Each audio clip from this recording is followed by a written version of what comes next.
Le turbocompresseur comprime l'air d'admission afin d'augmenter la quantité d'air admise dans les cylindres d'un moteur. Une quantité de carburant plus importante peut être ainsi injectée à cette masse d'air. Ceci permet d'augmenter le couple et la puissance d'un moteur sans pour autant augmenter sa cylindrée.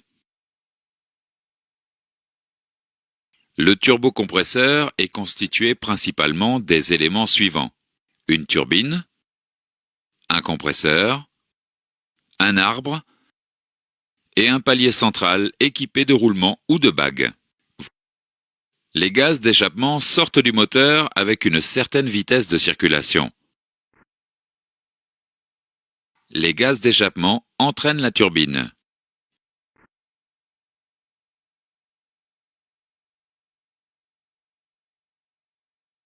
L'arbre transmet le mouvement de la turbine au compresseur. Le compresseur alimente ainsi le moteur en air sous pression.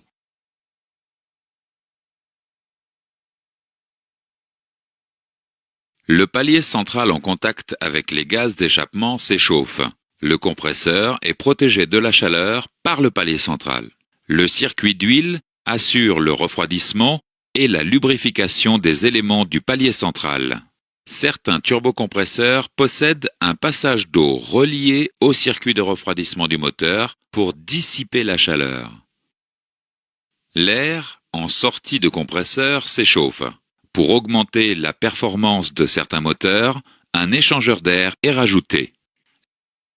L'échangeur abaisse la température de l'air comprimé pour augmenter la quantité admise dans les cylindres. La vitesse de la turbine dépend de la vitesse de sortie des gaz d'échappement. Pour limiter la vitesse de rotation du compresseur et éviter l'emballement et la destruction du turbocompresseur, il suffit de dévier une partie des gaz d'échappement. C'est le rôle de la soupape de décharge. Lorsque la pression de suralimentation atteint une certaine limite, la soupape de décharge s'ouvre et évacue une partie des gaz d'échappement. Certaines soupapes de décharge sont pilotées par le calculateur d'injection. Voyons maintenant les différents types de turbocompresseurs.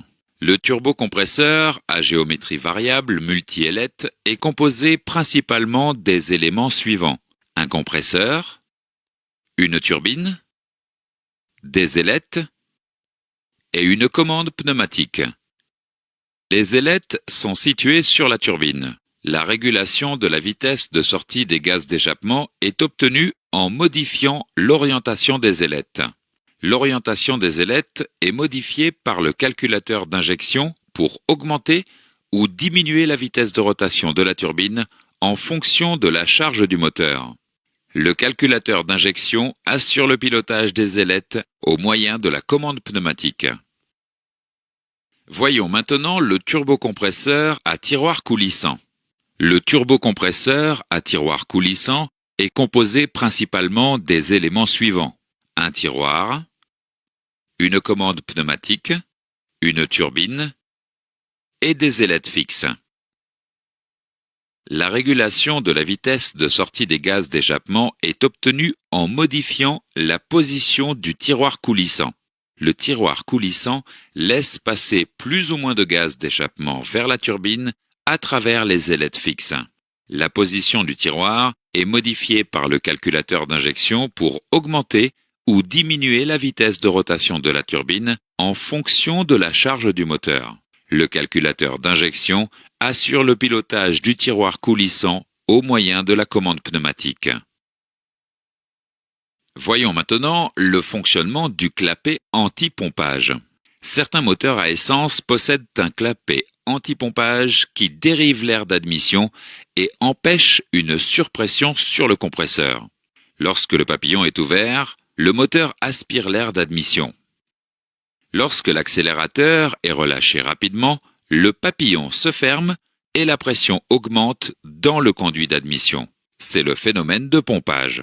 Le clapet s'ouvre alors et fait chuter la pression. Attention, le pompage peut entraîner des dommages au compresseur.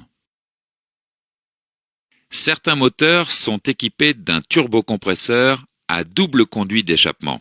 Cette configuration améliore l'efficacité du turbocompresseur en uniformisant l'arrivée des gaz d'échappement sur la turbine. Les gaz d'échappement des cylindres 1 et 4 et les gaz d'échappement des cylindres 2 et 3 arrivent séparément sur la turbine.